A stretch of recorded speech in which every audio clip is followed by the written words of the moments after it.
अस्सलामुअलैकुम, good morning Faisalabad. कैसे हैं आप सब लोग? उम्मीद करती हूँ कि बिल्कुल खैरियत से होंगे और दिन का आगाज बेहतरीन अंदाज में कर चुके होंगे। आपकी मॉर्निंग को और भी हसीन बनाने के लिए आ गए हैं आपके पास, आपके घरों पे, आपकी टेलीविजन स्क्रीन पे, ताकि आपकी सुबह को और भी ज्यादा खुशगवार बनाया जा सके।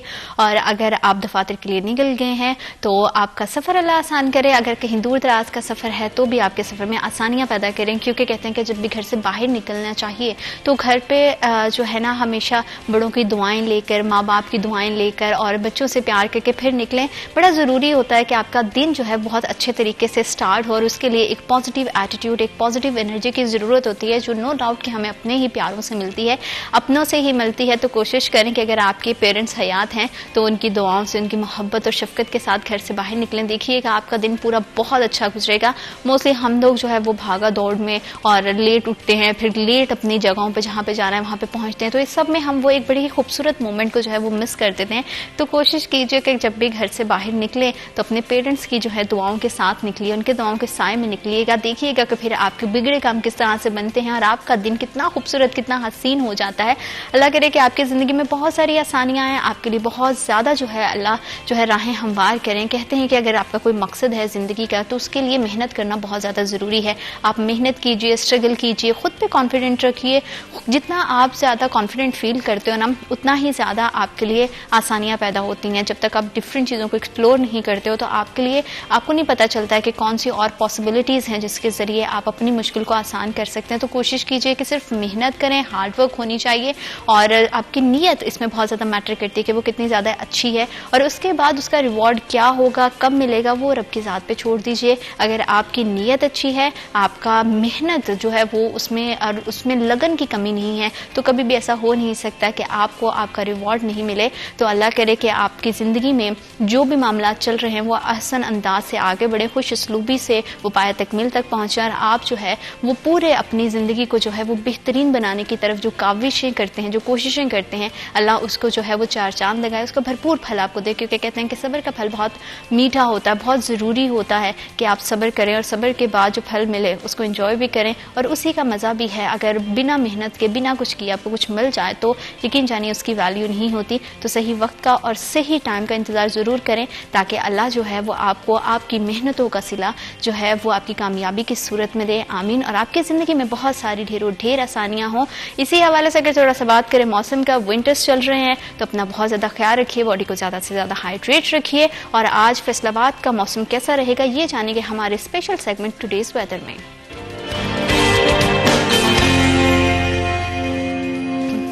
आज फैसलाबाद के शहर के पूरे मौसम की बात की जाए तो ज़्यादा से ज़्यादा दर्जा हरारत 23 डिग्री सेंटीग्रेड और कम से कम 10 डिग्री सेंटीग्रेड रहेगा, जिसका मतलब ये है कि मौसम आज फिर से बड़ा खुशगवार है। कल तो बहुत ज़्यादा सर्दी थी, रात भर भी पूरी सर्दी रही, और दिन का जैसे ही आगाज़ हुआ हमें फिर से धुंध दिखाई दी। धुंध का बड़ा बेसब्री से इंतज़ार होता है, क्योंकि धुंध का भी अपना एक मज़ा, एक चाम है। लेकिन उसके बाद जो है वो भी मैं ऑफिस आते हुए देख रही थी कि सूरज भी जो है वो बादलों की ओर से बाहर निकल रहा था। उसने भी आंख खोली और उसने भी अपनी मौजूदगी का एहसास दिलाया। शहर में बड़ी ही खूबसूरत सी इस टाइम पे आते हुए जो एक रोशनी, एक चमक होती है, अल्लाह करे कि वो चमक आपकी जिंदगियों में भी आए। और आज जब आप अपने घरों से बाहर निकलें तो सर्दी है, शाम में भी ऑब्वियसली सर्दी होगी, थोड़ा क्लाउडी मौसम रहेगा, धुंध भी बढ़ेगी। तो आप कोशिश कीजिएगा अपने आप को अच्छे से कवर करके निकलें, और शाम का इंतजाम अभी से करके जाएं, क्योंकि कुछ लोग जो है वो थोड़ा सा लेट निकलते हैं घरों से, तो उस टाइम तक शायद धूप निकल आए, अच्छी सी धूप हो। लेकिन शाम के लिए खुद को जरूर तैयार कीजिएगा और अच्छे से ओढ़ के कवर करके फिर घरों से बाहर निकलिएगा। और बस इसी तरह से विंटर्स को एंजॉय करते रहें। लेकिन आपकी सेहत बहुत ज़्यादा ज़रूरी है, तो मास्क का इस्तेमाल लाजमी करें। इसके अलावा अगर थोड़ी सी सूरत हाल सड़कों के ट्रैफिक के हवाले से की जाए तो मैं अभी आते हुए देख रही थी, और मैं चाहती हूँ कि मैं अपने ऑडियंस के साथ भी शेयर करूँ उसे। जब भी हम किसी भी ट्रैफिक सिग्नल पर रुकते हैं तो हम देखते हैं कि दूसरी तरफ से भी जो है वो ट्रैफिक की रवानी का सिलसिला जारी होता है, लेकिन अभी जो है वो सिग्नल के रंग, जो इसकी बत्तियों के रंग चेंज नहीं होते हैं। और हम जो है वो अगर तीनों तरफ से, अतराफ से आना शुरू कर देगी ट्रैफिक, तो उसमें हादसात का जो रेशो है वो बहुत हद तक बढ़ जाती है। तो कोशिश करें कि जब भी सिग्नल आपको रेड दिखाई दे तो ज़रूर उस पर रुकें, और ट्रैफिक कवानीन की जो है ना पासदारी ज़रूर करें, क्योंकि बहुत ज़्यादा ज़रूरी होता है। आप दूसरे की जान को जो है वो ख़तरे में डाल के अगर आगे बढ़ेंगे तो मेरा ख्याल है कि वो बहुत गलत बात है। तो अपनी भी जान की हिफाजत कीजिए और दूसरों की जान की हिफाजत भी कीजिए। और जब आप सफ़र पर निकलते करते हैं स्पेशली सर्दियों में, तो उसके सफ़र के दौरान धुंध भी है बहुत ज़्यादा, हमें पता होता है कि सामने का विजन बहुत ज़्यादा क्लियर नहीं आता, तो सफ़र के दौरान आपको किस तरह की एहतियाती तदाबीर जो है वो इख्तियार करनी चाहिए और किस तरह का जो है वो एहतियात अगर आप करेंगे तो आप अपनी जान को भी महफूज रखेंगे और दूसरे की जान को भी महफूज रखेंगे। इसी पर बात करने के लिए आज हमें स्टूडियोज में ज्वाइन किया हमारे रिपोर्टर हैं मोहम्मद अली नारू। अस्सलाम वालेकुम अली। वालेकुम अस्सलाम। कैसे हैं आप? जी अल्हम्दुलिल्लाह। मिजाज कैसे हैं? सर्दी तो बड़ी मजे की आ गई अली, तो आप बताएं किस तरह से काम कैसे चल रहा है? काम तो जी अल्हम्दुलिल्लाह बेहतरीन है और सर्द मौसम है और मज़ा भी है इस मौसम में और थोड़ी सी एहतियात भी ज़रूरी है। और मौसम तो इसका शिद्दत से इंतज़ार रहता है सारा साल के कब सर्दी आए और कब उसको एंजॉय करने का मौका मिले, लेकिन हमारी कुछ लापरवाहियां हमारे आड़े आ जाती हैं और वो सर्दी हमारे लिए जहमत बन जाती है। बिल्कुल ऐसा ही। तो रब की तरफ से तो वो रहमत ही होती है। हर मौसम जो चारों मौसम हम एक ही अर्ज़े पाक पर एंजॉय करते हैं, हमें कहीं जाना भी नहीं पड़ता और हमारे पास चलकर मौसम आते हैं। दूसरी दुनिया के मुकाबले ऐसा नहीं होता है, मतलब कि उनको एक ही मौसम किसी को मिला हुआ है, किसी कोई गर्म है तो कोई सर्दी है। तो ये अल्लाह का बहुत बड़ा एहसान है हमारी अर्ज़े पाक पर, वतन अजीज पर, कि हमें चारों मौसम हमारे दरवाजे पर आते हैं, दस्तक देते हैं और हम उनको एंजॉय करते हैं। लेकिन कुछ हमारी थोड़ी सी लापरवाहियां हो जाती हैं, जैसे कि आपने जिक्र किया कि धुंध में जो सर्दी है उसको एंजॉय भी करना है और हमने गुजर बसर भी करना है अपना। तो सबसे पहला जो धुंध का जब मंजर हमारे जहन में आता है तो सफरी मुश्किलात का सामना, सफरी मुश्किलात के बारे में, ट्रैफिक के बारे में हम सोचते हैं कि यार हमने सफ़र कैसे करना है या धुंध में जाना है और महफूज सफ़र करना है। तो सबसे पहला जो इसमें पॉइंट है वो ये है कि ज़ीनत गैर ज़रूरी सफ़र तो बिल्कुल उससे गुरेज किया जाए। आप बिल्कुल गैर ज़रूरी सफ़र ना करें। अगर आपको ज़रूरत पड़ती है, आप रोज़ाना की बुनियाद पर दफ्तर जाने वाले लोग हैं या आपने कारोबारी सरगर्मियाँ हैं आपकी, या आप तलबा हैं, तालिबात हैं, आपने कॉलेज यूनिवर्सिटीज़ जाना है, तो यकीनी तौर पर आपने तो सफ़र तो करना ही है। अब सफ़र करना कैसे है, उसको महफूज कैसे बनाना है, ये सवाल बनता है। तो होता यह है कि जल्दबाजी हमेशा हमारे आड़े आती है और हमें नुकसान पहुंचाती है। इसमें छोटा सा एलिमेंट ये है कि सबसे पहले हम वक्त की पाबंदी करें। हम हर काम को वक्त पर सरअंजाम दें। मतलब कि अगर मेरा स्कूल का टाइम 8 बजे का है इन टाइम, तो मैं उससे आधा घंटा पहले घर से निकल जाऊं। वो मुसाफत पे डिपेंड करता है कि आपकी जो डेस्टिनेशन है वो कितनी दूर है आपके घर से।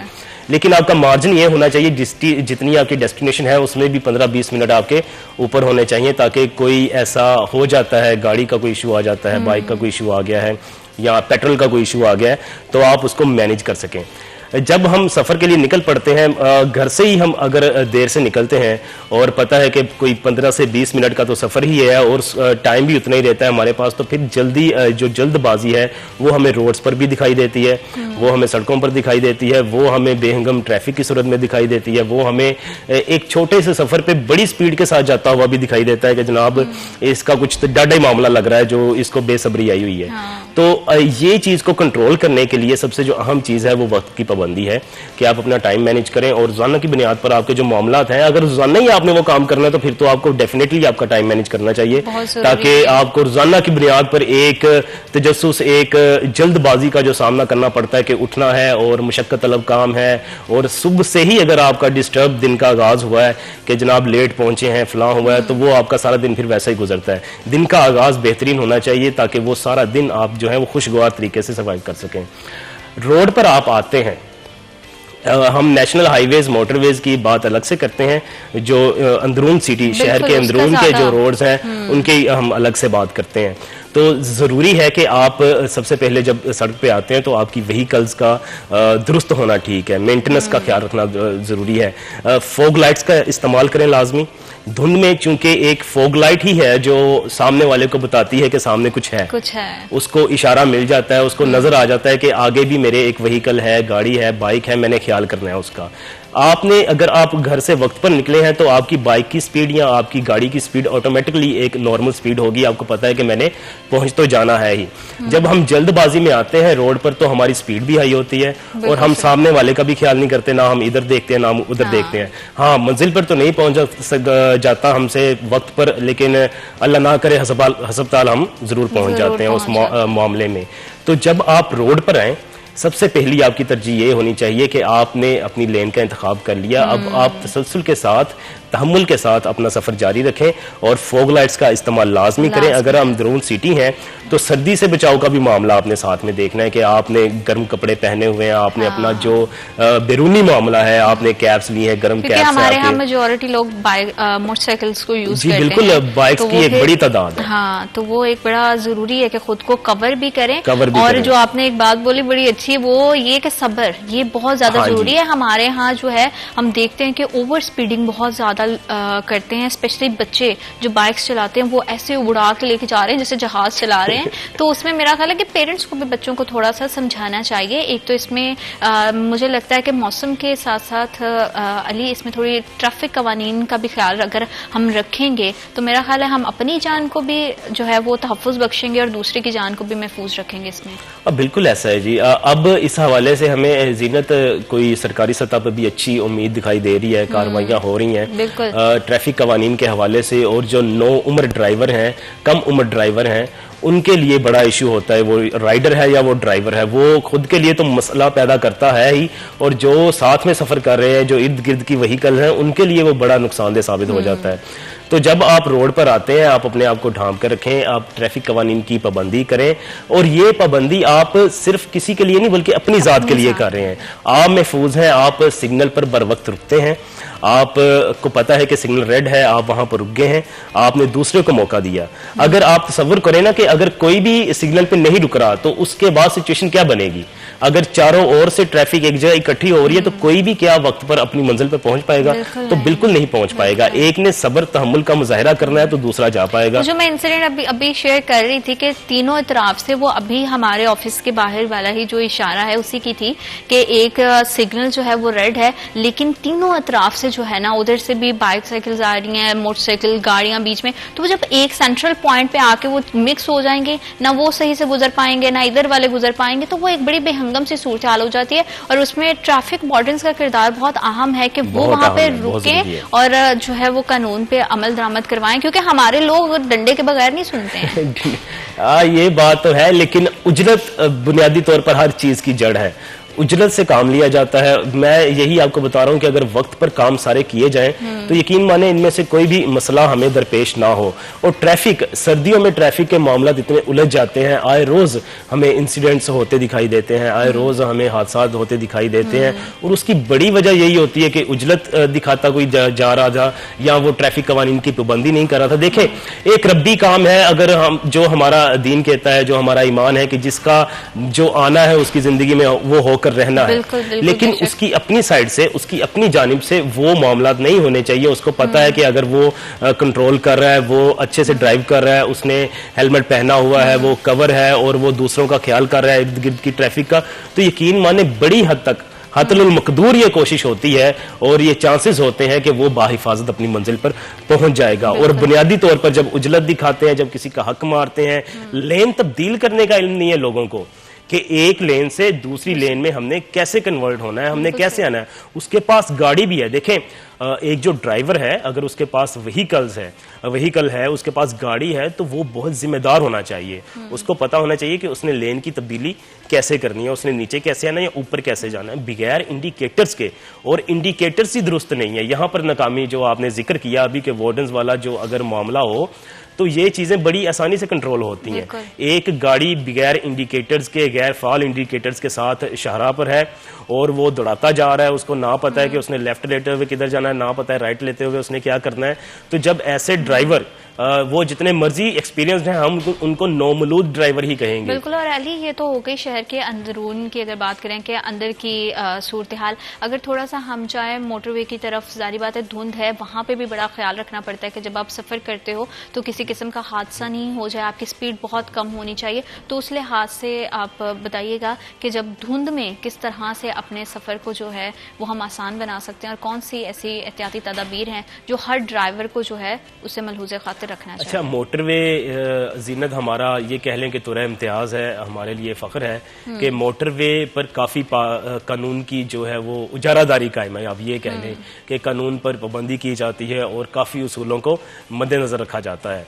अब जो इंडिविजुअल बात कर लें हम इनफरादी तौर पर, तो मोटरवे धुंध में आपके लिए अगर बहुत ज्यादा मुफीद है तो बहुत बड़ा खतरा भी है, क्योंकि वहां पर एक स्पीड पर आप जा रहे हैं और अगर खुदा ना खास्ता आप किसी को हिट करते हैं तो वो एक गाड़ी तक मामला महदूद नहीं रहता है, वो दर्जनों गाड़ियां उसकी जद में आती हैं और एक बड़ा नुकसान होता है, और वहां पर आपकी जिम्मेदारी आम रोड की निस्बत बहुत ज्यादा बढ़ जाती है और आपको ज्यादा जिम्मेदार होकर पेश आना पड़ता है।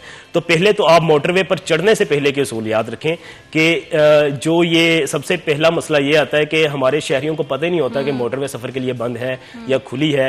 वो घर से निकले, उन्होंने जी पता चला कि जी लाहौर में कोई काम पड़ गया तो लाहौर के लिए निकलना था, तो बगैर किसी इंफॉर्मेशन के यहीं से आगे बढ़ाऊंगी और मजीद जानेंगे कि किस तरह की एहतियाती तदाबीर हैं जिसको आपको मलहूज़े खातिर रखना चाहिए जब आप सफ़र करते हैं, क्योंकि बहुत ज़्यादा ज़रूरी है कि आप अपनी जान की उतनी ही हिफाजत करें, क्योंकि आपकी जान सबसे ज़्यादा कीमती है। बाकी नुकसान जितने भी हैं उनकी भरपाई, आपकी जान की कोई भरपाई नहीं है। वक्त तो एक छोटी सी break, will be right back after a short break.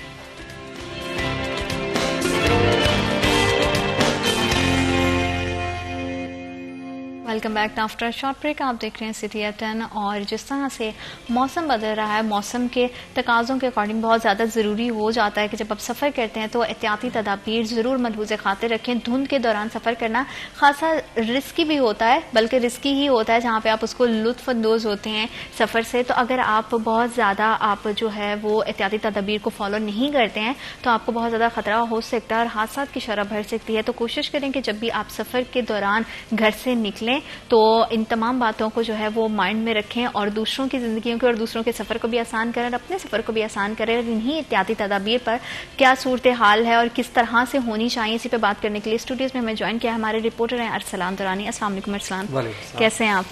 सर्दियाँ अच्छे से गुजर रही हैं? जी जी बेहतर। चलें, अच्छी बात है। तो अरसलान ये बताइएगा कि जिस तरह से हम जब भी देखते हैं कि एक तो ट्रैफिक बहुत ज़्यादा हमें शहर के अंदर मिलती है, लेकिन मोटरवे की अगर बात की जाए वहाँ पे कदरे एक तो सुकून होता है, ठीक है, लोग जो है वो रूल्स को फॉलो भी कर रहे होते हैं, लेकिन फिर भी धुंध के दौरान अगर सफर किया जाना चाहिए तो कौन सी ऐसी एहतियाती तदाबीर हैं जो ड्राइवर्स को अपने माइंड में रखनी चाहिए? देखिए, हम कौमी शराएं हो या फिर मोटरवे हो, धुंध जब होती है तो पंजाब हाईवे की जानिब से और ख़ुसूस तौर पर मोटरवे पुलिस की जानिब से कुछ हदायत जारी की जाती हैं जिन पर अमल दरामद बहुत ज़रूरी होता है। जैसा कि अगर मोटरवे पर सफ़र करना, पहली बात तो यह है कि अवॉइड किया जाए। अगर आपको कोई ज़रूरी सफ़र नहीं है, ये कोई ज़रूरी काम नहीं है, तो आप धुंध जब हो उन दिनों में आप इजतनाब करें। लेकिन अगर कोई बहुत ज़रूरी आपको काम पड़ गया और आपको जाना पड़ रहा है ख़ुसूस तौर पर रात के औकात कार में या सुबह के औकात कार में, अलग सुबह और रात को, तो ये दो वो औकात कार हैं जब ज़्यादा चांसेस होते हैं हादसात के। तब जो हद निगाह होती है वो सिफर से भी कम होकर रह कर जाती है। तो इसमें जो मोटरवे पुलिस है उनकी जानिब से जो हदायत दी जाती है उनमें ये है कि जो मोटरवे यूज़र्स हैं वो फोग लाइट्स का इस्तेमाल किया करें। फोग लाइट का इस्तेमाल करने से ये होता है कि वो हद निगाह कम होने के बावजूद गाड़ी नज़र आ जाती है कि गाड़ी जा रही है, अगर आप जा रहे हैं। फिर मोटरवे पे ये होता है कि एक लाइंस होती हैं, तीनों लेन जो होती हैं उनमें चलना होता है। तो उनके दरमियान जब आप चल रहे हैं, आपने जब ओवरटेक करनी है तो आप जो इंडिकेटर्स हैं उनका इस्तेमाल सही से करें।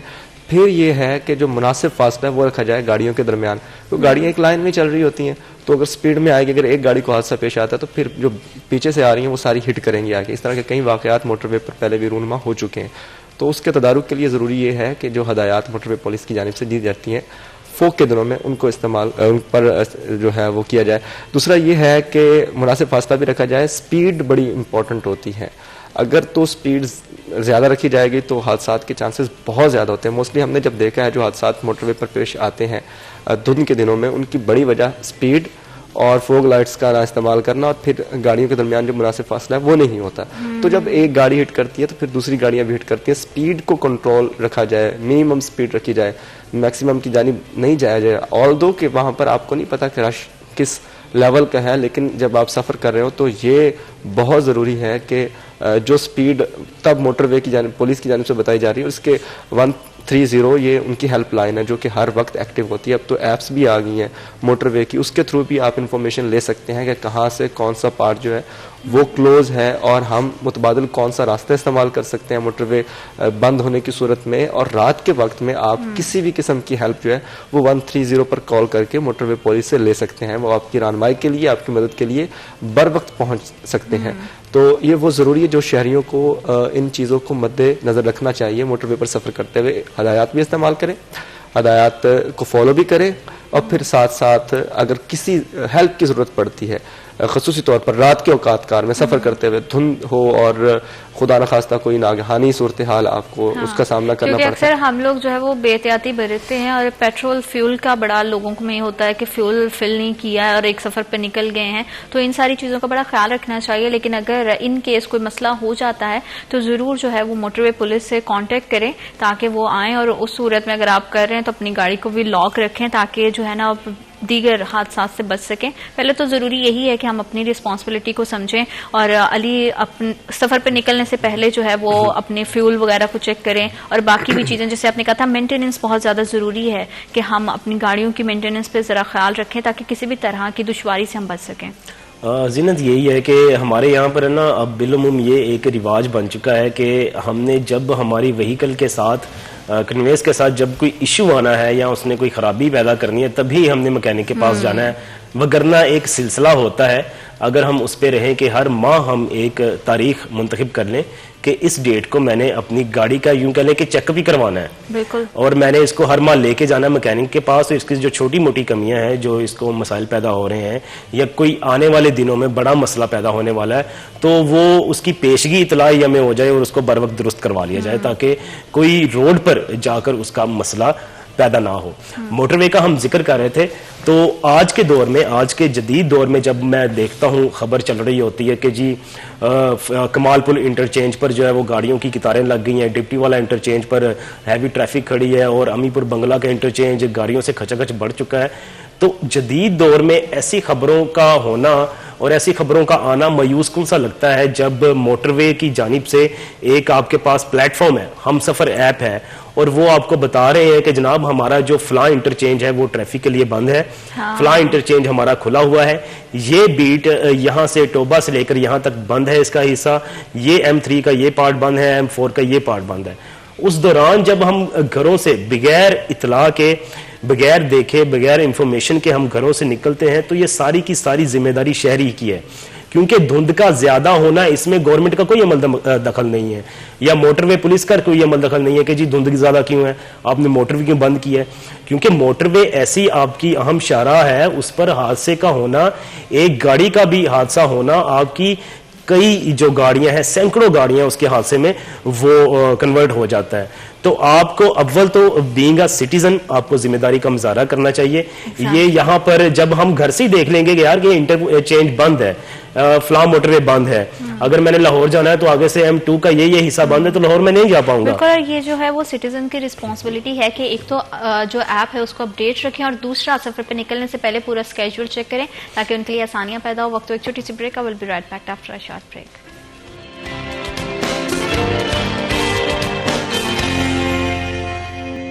Welcome back to after short break. आप देख रहे हैं सिटी एट 10 और फैसलाबाद में जहाँ पे हम बहुत सारे मसाइल के हवाले से बात करते हैं, बहुत सारे इश्यूज़ को हाईलाइट करते हैं। वहाँ पे एक बहुत बड़ा मसला है, अगर हमारी बुनियादी ज़रूरियात ही जो हैं वो महंगी मिलेंगी, महंगे दामों मिलेंगी, तो इस तरह कैसे पॉसिबल हो सकता है कि हमारी रूटीन जो है वो बेहतर हो सके, क्योंकि अखराजात हम देखते हैं कि हर रोज़ बढ़ते जा रहे हैं और एक ज़रूरियात ज़िंदगी का जो अहम फैक्टर है वो है चीनी। चीनी का इस्तेमाल हर घर में जो है वो मुनासिब हो या फिर ज़्यादा हो, कुछ मीठे के ज़्यादा शौकीन होते हैं, कुछ कम होते हैं, तो चीनी का कितना इस्तेमाल है ये तो एक अलग मौजू है, लेकिन चीनी कितने महंगे दामों मिल रही है ये एक बहुत बड़ा मसला है। यूटिलिटी स्टोर्स जहां पे हमें जो है अशिया खुर्दनोश, हमारी ज़रूरियाती ज़िंदगी की अशिया जो है वो बकदरे बाहर ओपन मार्केट से कम कीमत पे मिलनी चाहिए थी, लेकिन अलमिया यहाँ पे ये है कि हमें ओपन मार्केट की निस्बत यूटिलिटी स्टोर पे जो चीनी है वो कीमत में कदरे ज़्यादा मिल रही है, उसमें उसकी कीमत में बहुत ज़्यादा इजाफा है। और ये जो ओपन मार्केट से और यूटिलिटी की कीमत में 20 से 25 रुपए का फ़र्क है, ये फ़र्क क्यों है और क्या वजह है इसके पीछे, ये जानेंगे हम अली से कि अली क्या रहा है ये कि यूटिलिटी स्टोर जहाँ पे हमें चीज़ें जो है वो सस्ते दामों मिलनी चाहिए, वहाँ पे हमें ओपन मार्केट से जो रेट है वो ज़्यादा मिल रहा है, और चीनी एक ऐसी चीज़ है जो हर घर की ज़रूरत और इस्तेमाल होती है।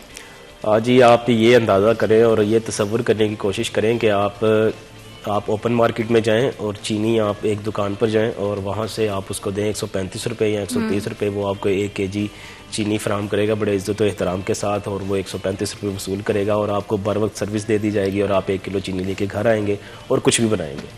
उसके बरखिलाफ उसके उलट आप जाए यूटिलिटी स्टोर पर, जो यूटिलिटी स्टोर का नाम हमारे जहन में आता है तो सबसे पहली जो चीज़ आती है वो आती है सस्ती अशिया खुरनोश, ओपन मार्केट की निस्बत खासे कम रेट्स।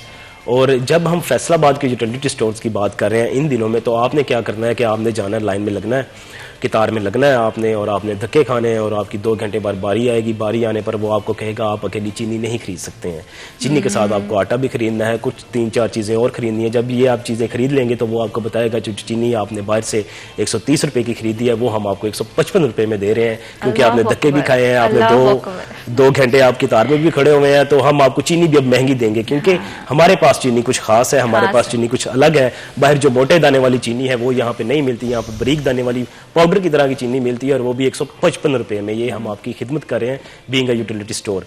ये हालात हुए पड़े हैं फैसलाबाद के यूटिलिटी स्टोर्स के, और ये समझ से बालातर है। जो यूटिलिटी स्टोर्स आवाम की खिदमत के लिए बनाए जाते हैं, आम शहरी को रिलीफ देने के लिए बनाए जाते हैं, कि अगर चीनी माफिया बेलगाम भी हो जाता है, अगर दुकानदार की नीयत खराब भी हो जाती है, और अगर वो कुछ स्टॉक भी कर लेता है, तो कम अज कम ये यूटिलिटी स्टोर्स उस बुरे वक्त में शहरियों को सस्ते दामों, कम अज कम सरकारी निरखों के मुताबिक चीनी फराम कर सकें। लेकिन फैसलाबाद का आप कोई भी यूटिलिटी स्टोर उठा लें, वो रियाज शाही चौक का हो, ताज कॉलोनी का हो, फारा चौक का हो, गुलाम मोहम्मदाबाद का हो, जिना कॉलोनी का हो, तमाम तर यूटिलिटी स्टोर्स पर आपको 155 रुपये फी केजी चीनी फरोख्त होती दिखाई देगी। शहरी वहां पर धक्के भी खाए, कितारों में भी लगे, और के लिए चीनी भी नहीं खरीद सकता वो, उसको साथ में और भी शरायत हैं कि आपने घी भी खरीदना है, या आपने कम से कम इतने 100 की अशिया खुरनोश खरीदनी है, तो फिर आप चीनी खरीदने के काबिल है, अकेली चीनी भी आपको नहीं मिलनी है। और वो जो चीनी मिलनी है तमाम तर अशिया के साथ, वो भी बाजार से कमोबेश 20 से 25 रुपए महंगी। अब ऐसा क्यों है, क्या है, उनसे जवाब पेश करें तो ये सबसे बड़ा मुद्दा है कि जी हम ऑफिशियल तौर पर, हम जो डिपार्टमेंट के तौर पर आपसे बात नहीं कर सकते, हमारे पे पाबंदी है, हम आपको नहीं बता सकते कि ये चीनी क्यों महंगी दे रहे हैं, क्या नहीं दे रहे हैं। चीनी का रेट यही है, हमने यही रेट पर देनी है। जबकि पूरे फैसलाबाद में आप छोटे से मोहल्ले के किराना स्टोर से चले जाएं, किसी मॉल में चले जाएं, किसी थोक की दुकान पे चले जाएं, किसी परचून की दुकान में चले जाएं, आप शहर के बाजारों में चले जाएं, आप 8 बाजार घूम लें, हर जगह पर आपको चीनी 130 से 135 रुपए में बड़े बावकार, बड़े इज्जत के साथ आपको दी जाएगी कि ये ले जी चीनी अच्छे वाली म्यारी चीनी। सहूलियात के नाम पे ऐसे यूटिलिटी स्टोर्स क्यों मौजूद हैं जहां पे लोग धक्के भी खाएं, लाइनों में भी लगें, और फिर वो कोई एक चीनी का अगर किसी को 1 पैकेट चाहिए तो वो ज्यादा क्यों लेंगे? और ये बड़ी जरूरी होता है कि हमारे लोग भी इस चीज को समझें कि बाहर चीनी के क्या दाम है, चीनी के अलावा भी हर चीज के क्या दाम है, और जहां पे उनको सस्ते में मिल रही है चीज वहां से लें। वक्त छोटी सी ब्रेक का, will be right back after a short break.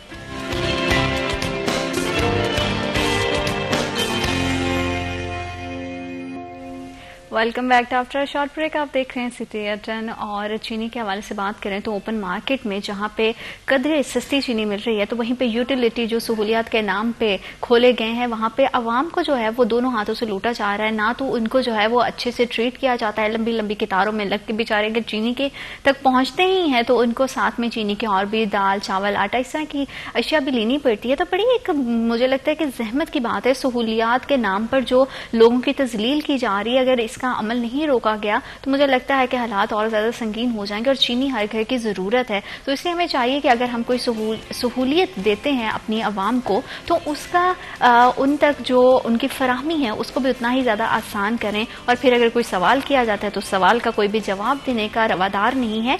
इस तरह महंगी क्यों है, इसके पीछे की क्या वजह है, और अगर यूटिलिटी स्टोर से महंगे दामों ही चीनी खरीदनी है तो उससे बेहतर है कि ओपन मार्केट से चीनी जाके खरीद ली जाए। आवाम को बहुत ज्यादा मुश्किलात का सामना है, क्या उनकी ये मुश्किल हल हो पाएगी या नहीं, ये जानेंगे अरसलान से कि अरसलान ये क्या मामलात हैं कि सहूलियात के नाम पे खोले गए यूटिलिटी स्टोर जो है वो महंगे दामों आवाम को जो है वो चीनी फराहम करते हैं। तो इससे बेहतर है कि आवाम जो है वो ओपन मार्केट से जाके खरीद ले। देखिए, पाकिस्तान की जो सालाना प्रोडक्शन है चीनी की वो 7.8 मैट्रिक टन है। अब आप खुद अंदाजा लगा कि इतनी ज्यादा चीनी, फिर उसमें तलब और रसद का कहाँ पर गैप होगा। यहाँ पर होता ये है कि यूटिलिटी स्टोर्स जो हैं उन्होंने भी तो अपना जो एक प्रॉफिट है वो कमाना है ना, तो उसलिए तलब, क्योंकि ज्यादातर लोग यूटिलिटी स्टोर का इसलिए रुख कर दे, उनको ये होता है कि यहाँ से सस्ती चीज मिलेगी। अब वहां पर अब चीनी की कीमत जैसे नारू बता रहे थे 155, अब ये तो मतलब पहले ही रेट 135 भी ज्यादा है अकॉर्डिंग टू द प्रोडक्शन। जितनी हमारी प्रोडक्शन होती है, एनुअल प्रोडक्शन होती है चीनी की, और जितनी हम एक्सपोर्ट करते हैं और जितनी हमारी अपने मुल्क में अपनी ज़रूरियात पूरी करने के लिए रखी जाती है, उस पर भी जो 135 है बहुत ज़्यादा है। 90 रुपये या 95 रुपये कीमत होनी चाहिए 1 kg की प्रोडक्शन के हिसाब से, और उस पर जो कॉस्ट आती है उस हिसाब से, लेकिन हम एक्सपोर्ट कर देते हैं, उसका खमियाजा जो है वो भी भुगतना पड़ता है आवाम को। और अब जो जिसका काम ही रिलीफ देना है, सब्सिडी देना है, यूटिलिटी स्टोर्स, वहाँ पर जी क्या है जी 155 रुपये, तो ये बहुत ज़्यादा रेट है। और सब्सिडी के बजाय वो असल में ये भी है ना, क्योंकि वहाँ पर ज़्यादा लोग जाते हैं, तो वो जो बाकी चीज़ों पर सब्सिडी दे रहे हैं वहाँ पर उनको जो लॉस पड़ रहा है उसको कंट्रोल करने के लिए वो क्या कर रहे हैं कि चीनी की मद में उसकी कीमत में इजाफा करके वहाँ से पैसे कमा रहे हैं। मतलब 20-25 रुपये उधर से, फॉर एग्जांपल दाल पर वो दे रहे हैं 3 रुपये की सब्सिडी, बाकी घी पर दे रहे हैं 10 रुपये की, 13 रुपये हो गए। अब इधर उन्होंने 15 बढ़ा दिए, तो वो तो 2 रुपये मजीद प्रॉफिट ले रहे हैं। अब जितने किलो बिकेंगे, और फिर जो शराइत रखी हुई है कि आप घी लेंगे तो आपको चीनी मिलेगी, आप फॉर एग्जांपल दाल खरीदेंगे तो आप इतनी हद तक एक खरीदारी करेंगे तो आपको चीनी मिलेगी। तो ये फजूल किस्म की और जो कि नहीं होनी चाहिए वो चीज़ें जो की जा रही हैं। और यूटिलिटी स्टोर जब नाम ही रिलीफ का है, तो ये कौन सा रिलीफ है कि 155 रुपये किलो आप चीनी बेच रहे हो। बाकी मार्केट में 135 रुपये या 130 रुपये जो कीमत है वो भी मेरे ख्याल से ज्यादा है, उसको भी कम करने की जरूरत है। और अब क्योंकि सीजन शुरू हो चुका है चीनी का, फिर भी कंपैरेटिवली तो कुछ बेहतर हालात ही हैं। और इस तरह के अगर किसी के पास 200 रुपए हैं और उसने सिर्फ चीनी की उसे जरूरत है, तो वो क्यों साथ में आटे का थैला भी खरीदे, साथ में दाल के जो है वो पैकेट में, उसकी कोई सेंस नहीं बनती। अगर आप सहूलत दे रहे हैं तो उस सहूलत का जो है वो आवाम को भरपूर अंदाज से उसका फायदा होना चाहिए, उससे उनको मुस्तफीद होना चाहिए, बजाय वो उससे उनको रिलीफ मिले, बजाय उनकी जो जान है वो अजियत में आई हुई है। जी बिल्कुल। अब इसमें यही है कि हमारे जो इदारे हैं उनको ही कम से कम जो हुकाम बाला जिनको हम कहते हैं कि जो इन इदारों के ऊपर बैठे हुए हैं उनको चाहिए कि होश के नाखून लें और हकीकतन आवाम के जो मसाइल हैं, आम शहरी के जो मसाइल हैं उनको जान सकें। ये जो जवाब पेश किया जाता है कि जनाब हमारे पास पुराना स्टॉक है, हमने खरीदा उस कीमत पे है, तो ये भी एक नाकामी है कि आप अब तक अपडेट क्यों नहीं कर सके। आप वक्त के लिहाज से अपडेट क्यों नहीं करते। आपको पता है कि बाहर चीज इतने की मुहैया है तो यूटिलिटी स्टोर पर इतनी है, ये बजाते खुद एक, अगर आपने महंगे दामों खरीदा है तो आप उसे उसी तरह से बेचेंगे, लेकिन जब स्टॉक सस्ते दामों खरीदा जाता है तो उसको जब महंगी कीमतें बढ़ती हैं तो उसे महंगा बेचा जाता है। अली आपका बहुत शुक्रिया, आपने हमें हमारे प्रोग्राम को वक्त दिया। अरसलान आपका बहुत शुक्रिया, आपने हमें हमारे प्रोग्राम को वक्त दिया। प्रोग्राम में वक्त हुआ जा रहा है एक छोटी सी ब्रेक का, will be right back after a short break.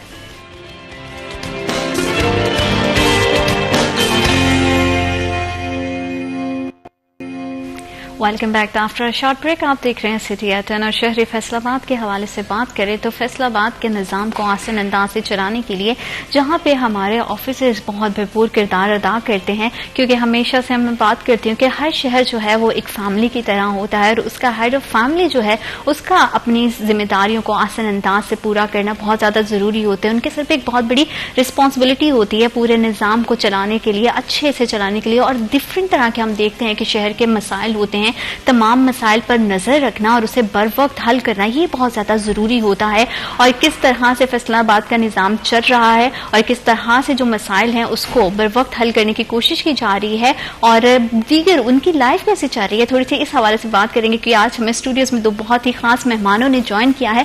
मैं आपसे उनका तारुफ करवा देती हूँ बगैर अपना वक्त को जाया किया। हमारे साथ मौजूद हैं captain retired Mohammad Ali Zia, CPO Faisalabad. अस्सलाम वालेकुम सर, कैसे हैं आप? अल्लाह का शुक्र, thank you so much for coming. और साथ ही साथ हमें स्टूडियो में ज्वाइन किया है bureau chief city 41 Zafar Dogar साहब ने। अस्सलाम वालेकुम सर, कैसे हैं आप? वेरी मच मैडम, बहुत शुक्रिया। बहुत शुक्रिया आपकी तशरीफ आवरी का। सर आपके मिजाज कैसे, तबीयत कैसी है आपकी? जी अल्लाह का बहुत करम है, बाईपास के बाद पहली बार किसी शो में शिरकत कर रहा हूँ, आपके शो में, तो हमारे लिए बड़ी ऑनर की बात है कि आप आए और आपकी मौजूदगी जो है हमेशा से प्लेजेंट रही है। Thank you so much sir. आपके सर जिंदगी कैसी चल रही है? पहले हम काम पे आए, उससे पहले जो है ना थोड़ा सा जिंदगी के हवाले से बात करें तो कैसी चल रही है जिंदगी? अल्हम्दुलिल्लाह बिल्कुल ठीक, जबरदस्त। फैसलाबाद आने के बाद डेफिनेटली आप जब भी किसी नई पोस्टिंग पे आते हैं तो थोड़ा सा आपकी पर्सनल लाइफ में कुछ चेंजेस आती हैं, कुछ चैलेंजेस आते हैं, क्योंकि प्रोफेशनल लाइफ में नई जगह पे आने के बाद उसको अंडरस्टैंड करने के लिए, वहां पे अपने आप को एडजस्ट करने के लिए, किसी इक्विलिब्रियम में आने के लिए कुछ थोड़ा सा स्टार्ट में आपको ज्यादा पेस अप करना पड़ता है, तो उसके कुछ ना कुछ इम्पैक्ट आपकी पर्सनल लाइफ पे आता है। बट अल्हम्दुलिल्लाह फैमिली कॉम्प्रोमाइज कर रही है सारी सूरत हाल के साथ और अभी I think we are at some equilibrium. क्योंकि किसी भी तरह की सिचुएशन हो उसमें आपकी फैमिली का सपोर्टिव होना बहुत ज्यादा जरूरी होता है। जिस तरह से पहले आप अपनी लाहौर में खिदमत सर अंजाम दे रहे थे, अब 2 माह से फैसलाबाद में, और बड़ा अच्छा आप काम कर रहे हैं और आई एम श्योर कि जो फ्यूचर में हम चीजें देखेंगे वो बहुत कदरे बेहतर होंगी। सर फिलहाल हम मौजूदा दौर में ये देख रहे हैं कि फैसलाबाद भर में जो है वो थानों पर कंस्ट्रक्शन का काम चल रहा है, इसकी क्या वजह है? अब बहुत रेलिवेंट आई थिंक आपने स्टार्ट में एक ऐसी बात की जो शायद इस वक्त पूरे पुलिस डिपार्टमेंट के दिल के बहुत करीब है। हमेशा से हमने बात की है थाना कल्चर, पुलिस कल्चर पे, और वो अल्फाज की हद तक रही, उसको कहीं ना कहीं हम बेहतर तरीके से उस तरह से डिफाइन शायद नहीं कर पाए या उसके ऊपर उस तरह से रेमेडीज नहीं दे पाए। इस वक्त जो गवर्नमेंट ऑफ पंजाब है, हमारी जो अपनी पुलिस कमांड है, उनके एक बहुत बड़ा फोकस था कि जो थाने का जो फ्रंट उसका हमारा एंड है, जहां पे पब्लिक का एक नुमाइंदा, पब्लिक का एक बंदा आता है और अपनी कंप्लेंट लेके आता है, कंप्लेंट एड्रेसल के लिए आता है, वो एक टिपिकल थाने के एक डिप्लेटेड माहौल को देखते हुए, वहां पे एक खस्ता हाली को देखते हुए, कहीं ना कहीं जो ऑलरेडी एक डिप्रेस्ड या एक ऑलरेडी सफर्ड एक हमारे पास एक क्लाइंट आता है जो ऑलरेडी सफरिंग में है, वो कहीं ना कहीं उसके लिए बड़ा साजगार नहीं होता। तो इस सारी चीज कॉन्सेप्ट को समझते हुए पब्लिक सर्विस डिलीवरी को बेहतर बनाने के लिए, हमारे अपनी फोर्स को एक बेहतर एनवायरमेंट देने के लिए, ताकि वो एक बेहतर एनवायरमेंट में बैठ के अपने जो क्लाइंट है, हमारा जो पब्लिक है, उसको बेहतर तरीके से हैंडल कर सकें। तो इट वॉज फेल्ट कि उस जो थाने का जो फ्रंट एंड है, जहां पब्लिक ने आना है, उसको बेहतर किया जाए।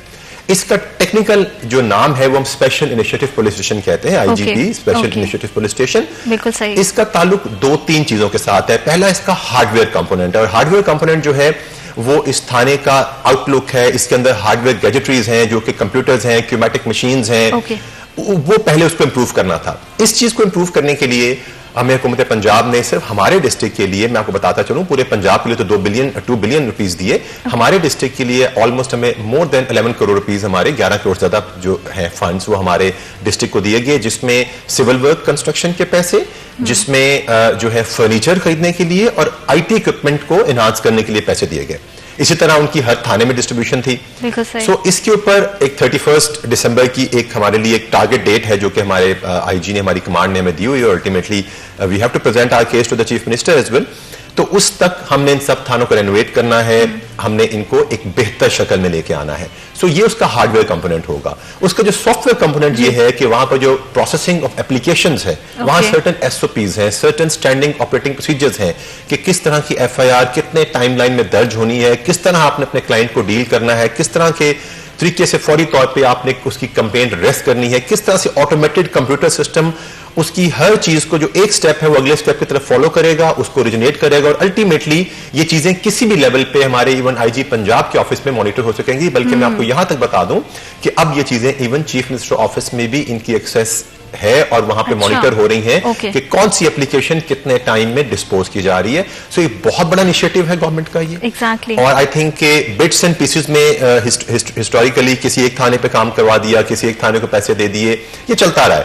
But more than almost, if I'm not wrong, 728 police stations of Punjab and 44 police stations of Faisalabad, ये कभी हिस्ट्री में ऐसा नहीं हुआ कि इस लेवल पे थानों में पैसे दिए गए हों, कंस्ट्रक्शन के पैसे दिए गए हों।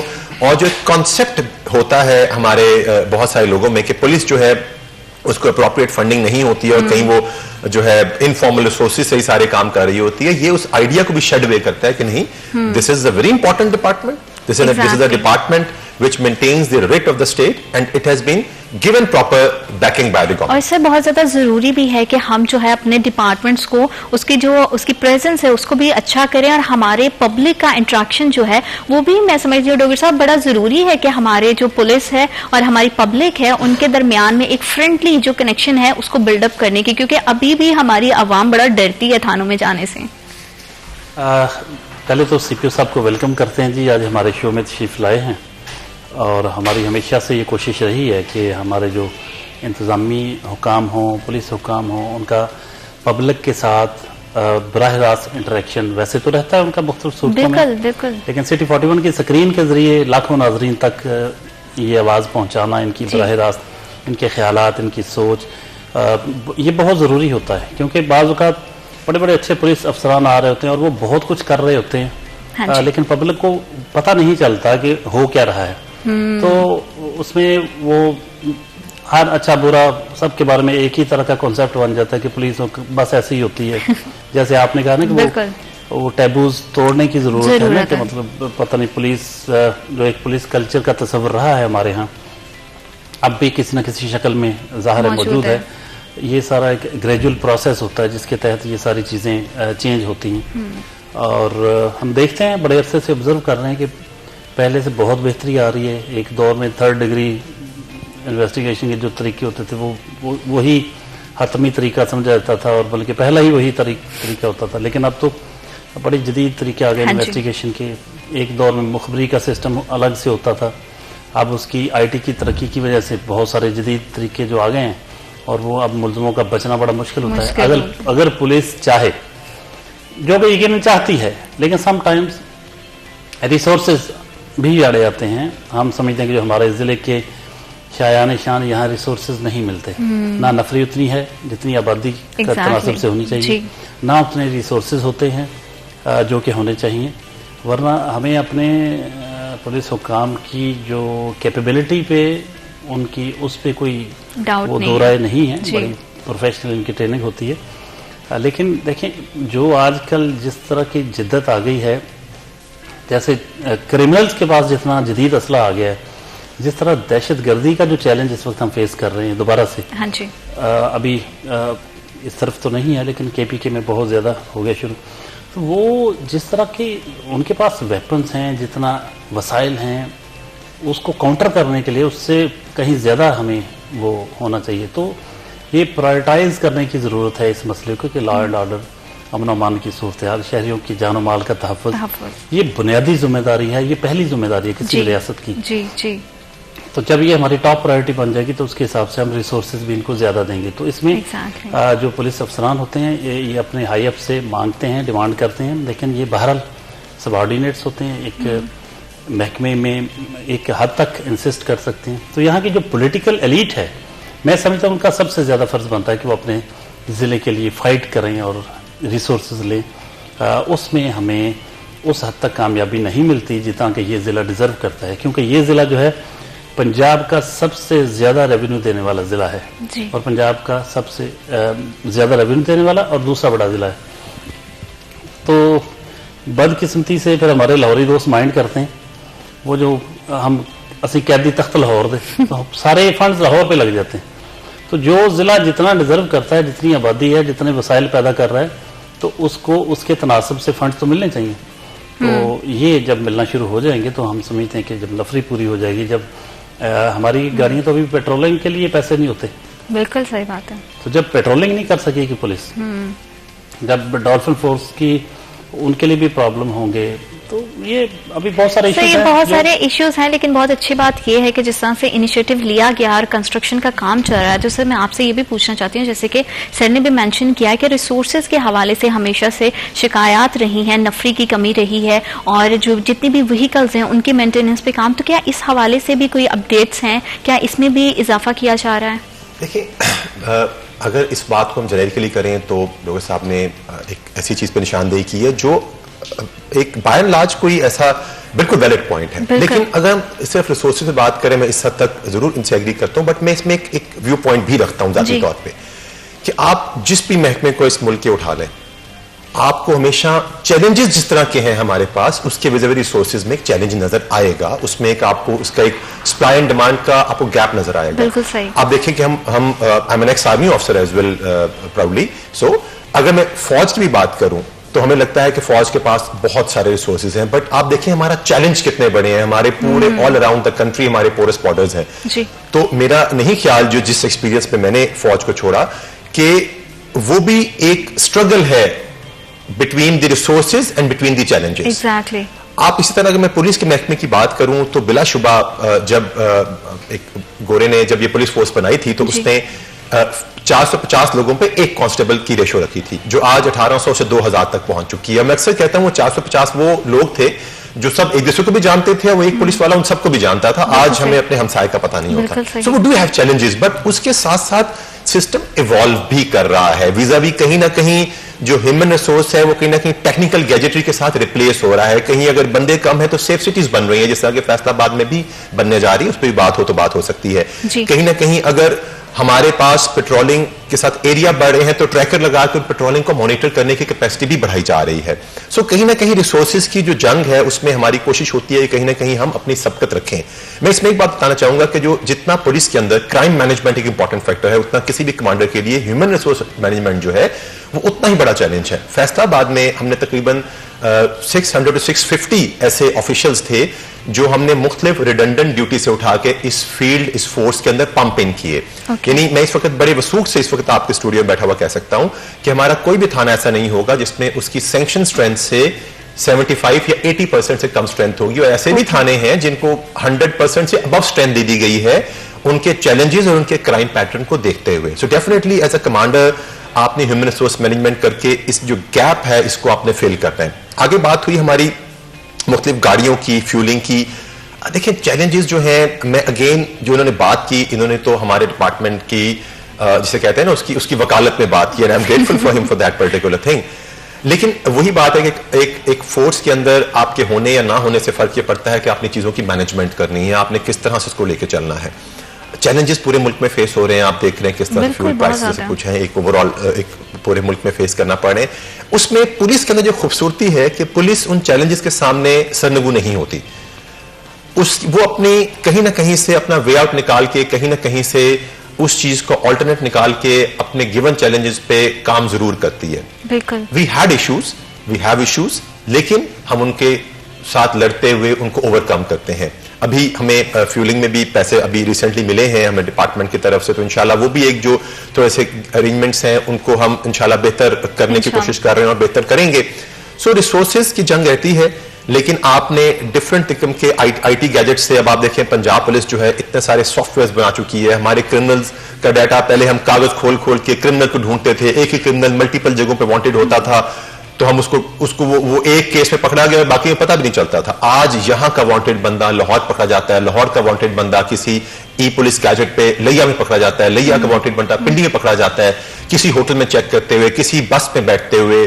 सो जो आईटी टूल्स हैं वो इन चैलेंजेस के साथ नबर आजमा होने के लिए कहीं ना कहीं फाइट कर रहे हैं। लेकिन मैं इसको बहुत ज्यादा जरूरी है कि हम जो है वो टाइम के साथ साथ चीजों को अपडेट करें ताकि जो है वो क्राइम की रेशो को कम किया जा सके, और ये तमाम चीजें जहां पे हमारे इदारों को मजबूत करने की जरूरत है तो वो आवाम की सहूलत के और किस तरह की मजीद जो है वो डेवलपमेंट हो रही है स्पेशली पुलिस के लिए और हमारे जो है कानूनी इदारों के लिए, इसी पे मजीद बात करेंगे। वक्त एक छोटी सी ब्रेक का, will be right back after a short break.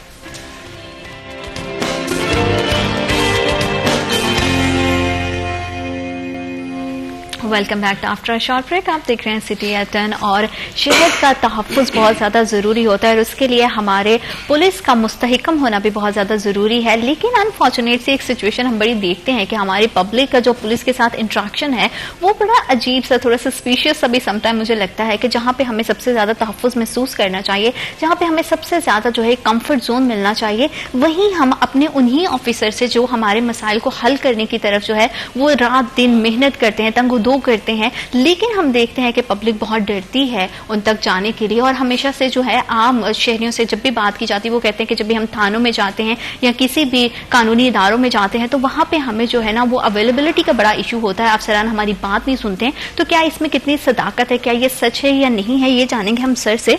Sir, बड़ा एक जो है ना वो सस्पिशियस सी मैं कहूंगी और बड़ी एक अजीब सी सूरत हाल है कि जहाँ पे जो क्रिमिनल्स हैं उनको पुलिस से डरना चाहिए, लेकिन यहाँ पे जो है वो आम पब्लिक जो है, कॉमन सिटीजन जो है वो पुलिस से बहुत डरते हैं और उनकी जानिब से सबसे ज्यादा शिकायत ये होती है कि जब भी वो अपनी कंप्लेंट्स लेके जाते हैं कोई उनकी बात सुनने वाला नहीं होता है। देखिए, ये वो चैलेंज है जो शायद बड़ा अच्छा क्वेश्चन है आपका। इसका मैं इसको रिस्पॉन्ड इस तरह से करूंगा। देखें, एक परसेप्शन है, जो परसेप्शन बिल्ड की जाती है। आप जब छोटे होते हैं और आपको किसी आपके माँ या बाप ने सोने के लिए डराना होता है, तो अगर वो आपको यही कहे बचपन से कि बेटा सो जाओ नहीं तो पुलिस वाला आके पकड़ के ले जाएगा, तो आप बताएं वो परसेप्शन कहाँ बिल्ट होगी और कहाँ लेके जाएगी आपको। जब आप किसी अखबार में कार्टून बनाते हैं, किसी अखबार में आप कोई कार्टूनिस्ट जो है वो मुख्तलिफ प्रोफेशन के लोगों को ड्रॉ करता है, तो पुलिस वाला बंदा ऐसा ड्रॉ करता है जिसकी इतनी बड़ी बड़ी मूछें और इतनी बड़ी तोंद है। तो उस परसेप्शन को जो आप साथ साथ लेके बिल्ड करके चलेंगे तो आप कहाँ जा रहे हैं, नंबर वन। नंबर टू ये है कि देखें, पुलिस जो है वो किसी भी मुल्क में, किसी भी स्टेट में, it works on either of the two principles. One, the principle of respect, and second, the principle of fear. आपने कानून का एहतराम करना है, और कानून जो है वो इंसान की विम्स या उसकी फ्रीडम ऑफ थॉट पे नहीं होता. It has to be on a common sense. It has to have some line. वो लाइन ऐसी होगी जिसको कुछ परसेंटेज ऑफ पीपल उस लाइन को मानते होंगे, and there yet be a percentage of people जो उस लाइन को नहीं मानते होंगे. कुछ लोगों को वो लाइन जो है वो एडमिट होगी, कुछ लोगों के लिए फैसिलिटेट होगी, किसी के लिए वो नुकसानदेह होगी, या नुकसानदेह तो नहीं कहना चाहिए, किसी के लिए वो थोड़ी ज्यादा कम्बरसम होगी. यानी आप एक वन वे रोड पे आप एक यू टर्न बनाते हैं तो यू टर्न किसी को सूट करता है, किसी को सूट नहीं करता, बट एक डिसिप्लिन जो है वो सबके लिए आपने इन्फोर्स करना है. अब जब उस डिसिप्लिन की इन्फोर्समेंट से लोग उस लाइन से बाहर निकलेंगे तो there has to be someone जिसने दोबारा उनको लेन में लेके आना है, and that can not be a favourite child, and that can not be a favourite kid जो लोगों की मर्जी और विम्स कि अगेंस्ट उनको उस दोबारा लाइन ऑफ डिसिप्लिन में लेके आएगा. So police can not be a favourite child of any.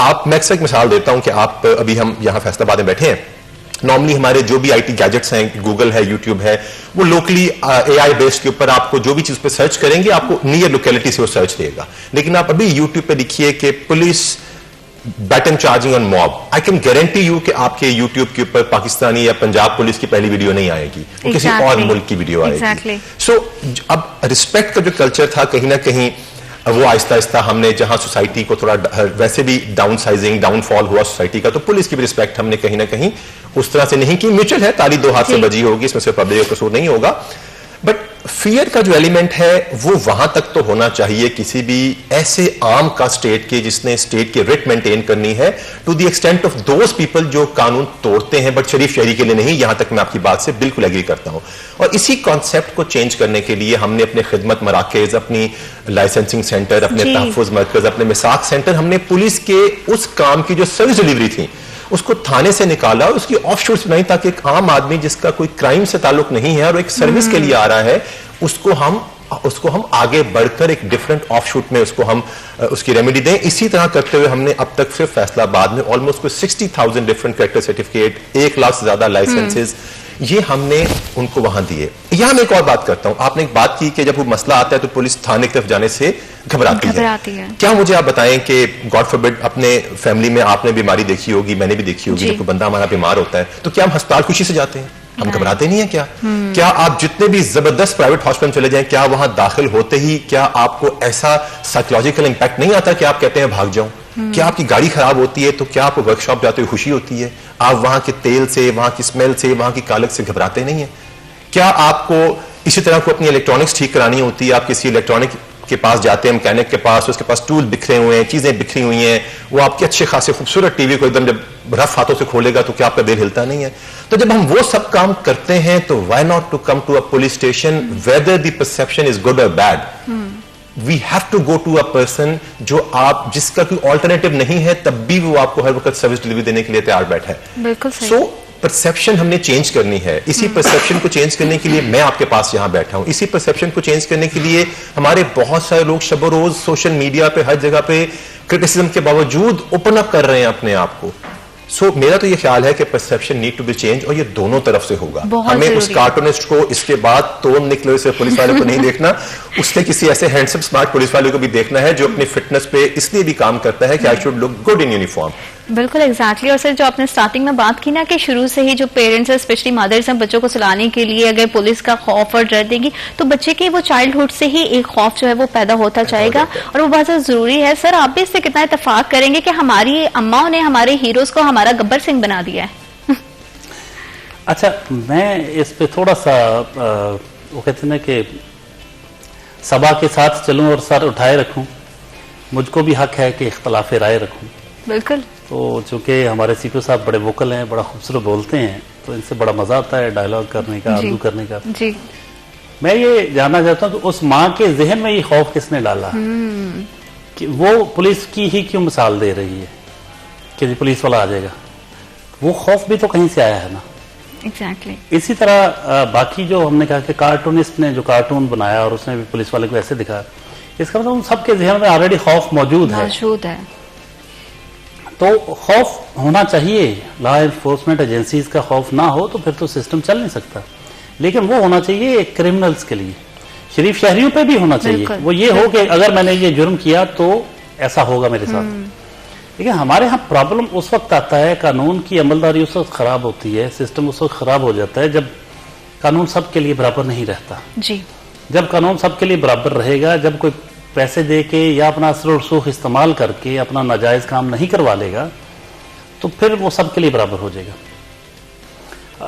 यहाँ प्रॉब्लम यही है, लेकिन हम उसके लिए सिर्फ पुलिस को नहीं कह सकते, ओवरऑल पूरी सोसाइटी जो होती है उसके तमाम शोबे बैक वक्त या राइज कर रहे होते हैं या फॉल कर रहे होते हैं। ये हो नहीं सकता कि किसी शोबे की कारकर्दगी को आइसोलेशन में आप देखें कि जी ये ठीक हो जाए तो सब ठीक हो जाए, फलां शोबा ठीक हो जाए तो सब ठीक हो जाए, ऐसा हो नहीं सकता। सब जुड़े हुए हैं, एक समाज में रहते हैं, एक खानदान है, एक फैमिली है पाकिस्तानियों की। तो वो जो जिस शोबे में जाएगा, इन्हें हम में से ही फौज में जाते हैं, हम में से पुलिस में जाते हैं, हम में से बाकी शोबों में जाते हैं, उन्हीं घरों के लोग होते हैं। तो घरों का माहौल, मोहल्ले का माहौल, स्कूलों का माहौल, वहां पाए जाने वाले तस्वुरात, सब कुछ, हमारे अकायद, रस्म रिवाज, वो सब कुछ असरअंदाज होते हैं आपकी सोच पे। तो जिस तरह हमारे यहाँ बदकिस्मती से बासर अफराद कानून को मोम की नाक समझते हैं और वो धड़ल्ले से कानून तोड़ते हैं और फिर वो बाहर भी आ जाते हैं, उस वक्त फ्रस्ट्रेशन फैलती है, मायूसी फैलती है। इस चीज को रोकने की जरूरत है। कैसे रुकेगी? ये कोई महज एक इंतजामी मसले से नहीं हो सकता। ये पूरी एक जिस तरह बिगाड़ आता है फिर सोसाइटी में, तो सुधार के लिए भी एक बहुत बड़े प्लान की जरूरत होती है। सर, और जरूरी है कि ये जो हमारे जिहनों में जो एक सोच बनी हुई है उसको चेंज किया जाए, और लोगों का जो वो डर है, जो खौफ है, एटलीस्ट आज के दौर में जहाँ पे इतना ज्यादा जो है वो जिद्दतें आ गई हैं, हमें थोड़ा सा अपने कंफर्ट जोन से बाहर निकल के थोड़ा सा अपने डर को जो है उसे ब्रेक करके अपने इदारों तक अपनी अप्रोच को बढ़ाना चाहिए, ताकि हमारे मसाइल का हल और भी ज्यादा आसान हो सके। इसी हवाले से मजीद बात करेंगे। वक्त तो एक छोटी सी ब्रेक का, will be right back after a short break.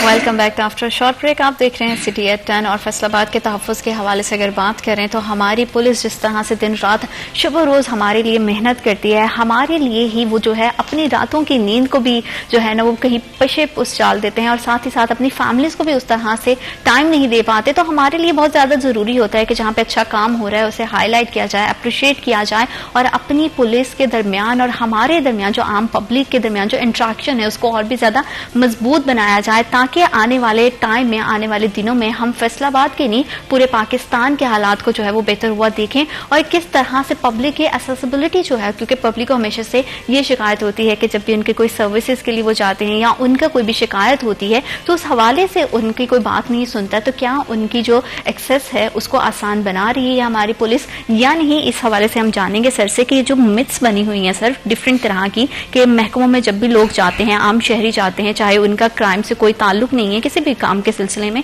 तो वहां पे एक्सेसिबिलिटी बड़ी मुश्किल है लोगों की हमारे ऑफिसर्स तक। बहुत वैलिड पॉइंट है। इसको मैं स्टार्ट यहाँ से करूंगा कि अगर मुझे अपने बारे में, अपनी जात के बारे में कोई रेपुटेशन या कोई वो चीज ऐसी परसेप्शन सोचनी हो कि what people may think of me, तो I would prefer to be called as incapable then to be inaccessible. Accessibility जो है वो अगर आप डिनाई कर देंगे तो आप जो भी जस्टिस सिस्टम आपका कर रहा है it will have a big blow.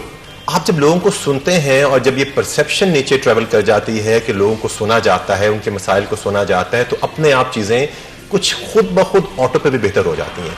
इसका फिगर मैं आपको ये दूंगा कि सीपी ऑफिस के सबसे पहले मिसाल दूंगा कि अब तक मेरे ऑफिस के अंदर it's more than 32,000 people FIR से हट के जो लोग इस पूरे साल में मेरे ऑफिस में आ चुके हैं और उनको सुना जा चुका है डिफरेंट फॉरम से। मैंने एक बहुत अच्छा, बहुत कंफर्टेबल कंप्लेंट सेल बनाया हुआ है। हर आने वाले साइल का लफ्ज वैसे मुझे बहुत पसंद नहीं है क्योंकि वो it is not well suited to what they come for there right basically. बहरहाल वो लोग जो कंप्लेनेंट्स आते हैं उनके लिए पूरा सिस्टमिक मैकेनिज्म काम करता है, उनको प्रॉपर्ली एड्रेस किया जाता है।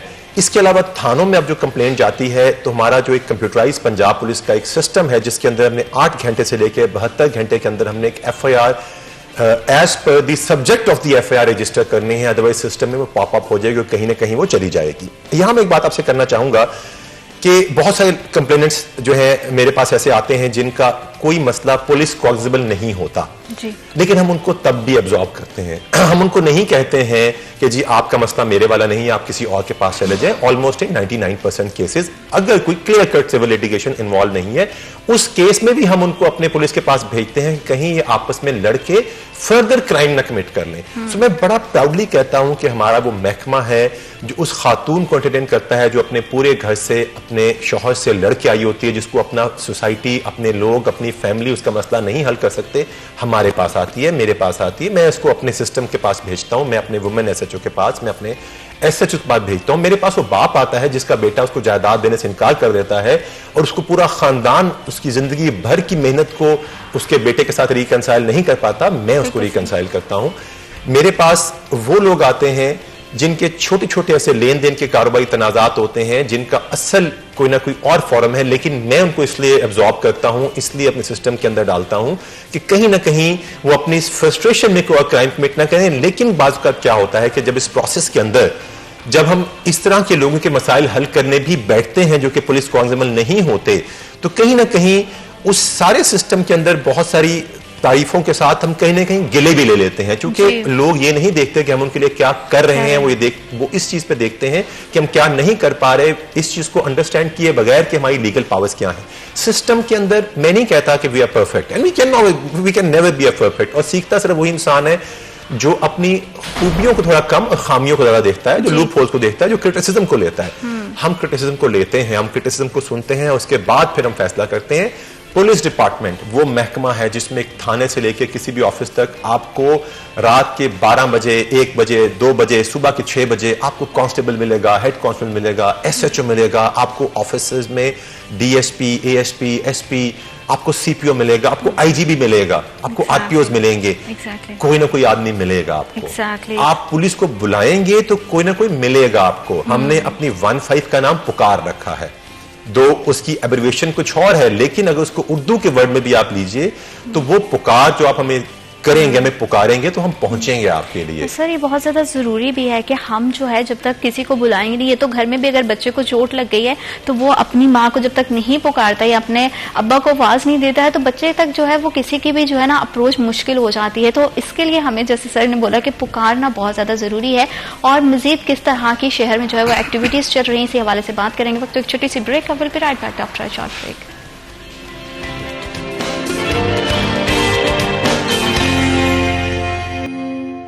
Welcome back to after short break. आप देख रहे हैं सिटी एट 10 और शहर फैसलाबाद के हवाले से बात करें तो बहुत सारे मसाइल पे हमेशा से हम बात करते आए और हमारे फोरम का, हमारे प्लेटफॉर्म का मकसद ही ये होता है कि शहरियों को जितना से ज्यादा मुस्तफीद किया जा सके, जितनी अच्छी चीजें हमारे महकमों में, हमारे डिपार्टमेंट्स में हो रही हैं, हम उनको भी अप्रिशिएट कर सकें। देखिए, जहां पे हम तनकीद करते हैं तो उस तनकीद का मकसद तनकीद बराए तनकीद नहीं, तनकीद बराए इस्लाह है। और बड़ा अच्छा लगता है कि जब हम पॉजिटिव जो साइड है वो भी दिखाते हैं अपने डिपार्टमेंट्स की, क्योंकि एक तस्वीर के दो रुख होते हैं। हम हमेशा से अनफॉर्चुनेटली मनफी रुख को जो है वो ज्यादा हाईलाइट कर देते हैं, लेकिन हमेशा से हमारे चैनल की कोशिश रही है कि हम हमेशा से जो पॉजिटिव साइड है उसको ज्यादा हाईलाइट करें, ताकि लोगों को जो है वो शहर के अंदर तहफ़्फ़ुज़ महफूज हो और उनको ये चीज महसूस होनी चाहिए कि उनके इदारे उनके लिए काम कर रहे हैं। यहाँ पे वो फ्रीडम उनको है, उनके पास वो आजादी है कि वो जब अपने घरों से बाहर निकलते हैं तो उनके लिए एक जो बड़ा पीसफुल सा इन्वायरमेंट है, बड़ी एक सिक्योरिटी का सिस्टम जो है वो बड़ा मजबूत है। हमारे इदारे इस पर बहुत अच्छे से काम कर रहे हैं। हमारी पुलिस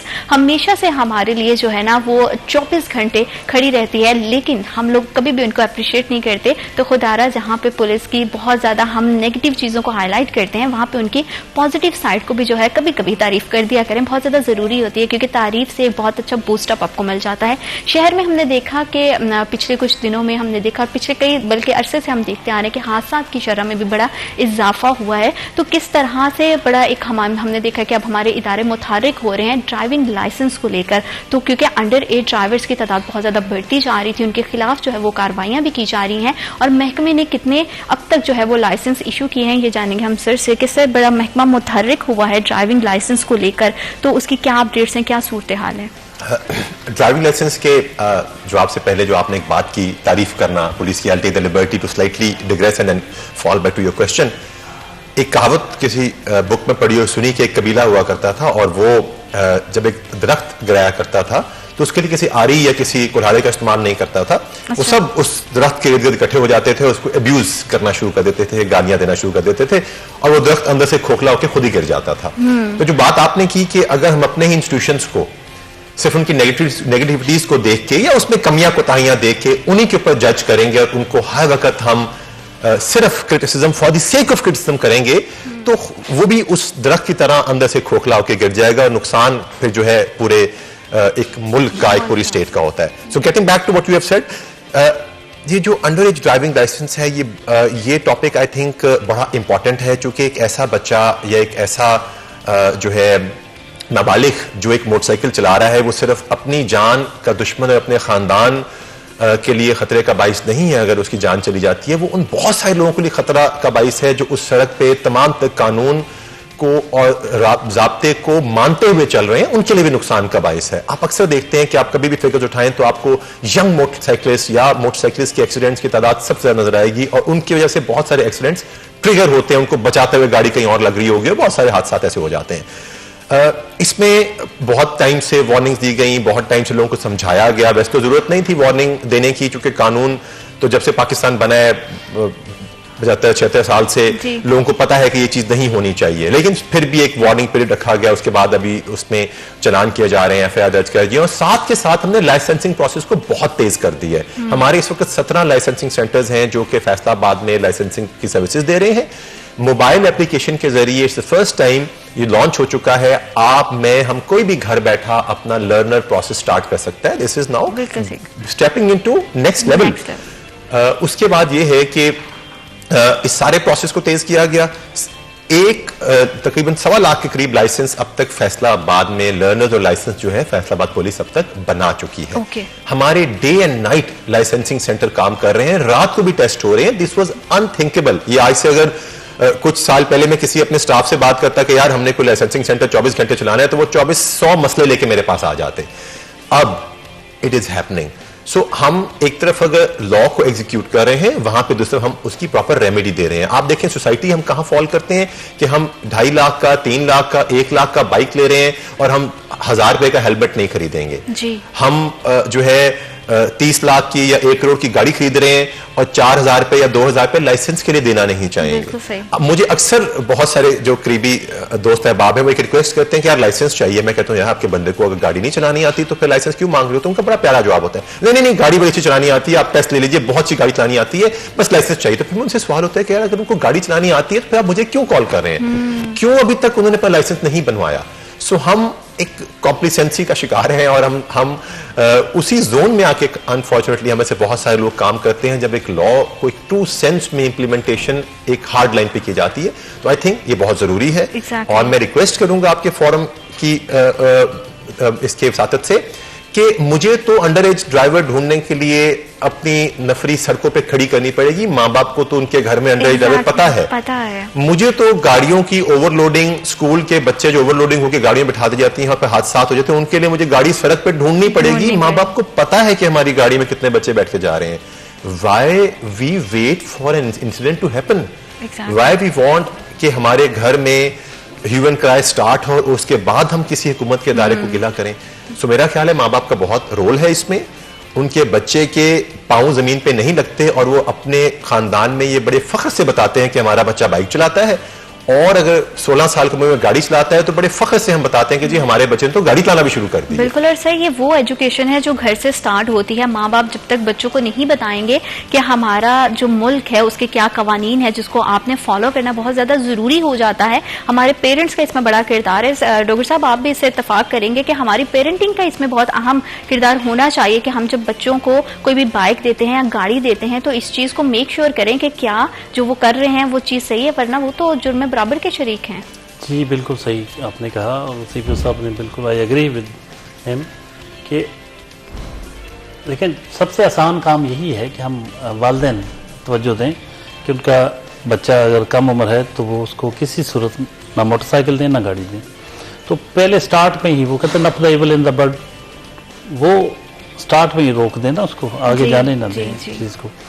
तो वो जब सड़क पे चला जाएगा फिर आपको जगह जगह एक तो वो नहीं खड़े हो सकते ना कि पुलिस 24 घंटे हर जगह पे मौजूद हो, हर गली मोहल्ले में, हर सड़क पे, हर कोने पे मौजूद हो, तो एक्सीडेंट तो कहीं भी हो सकता है।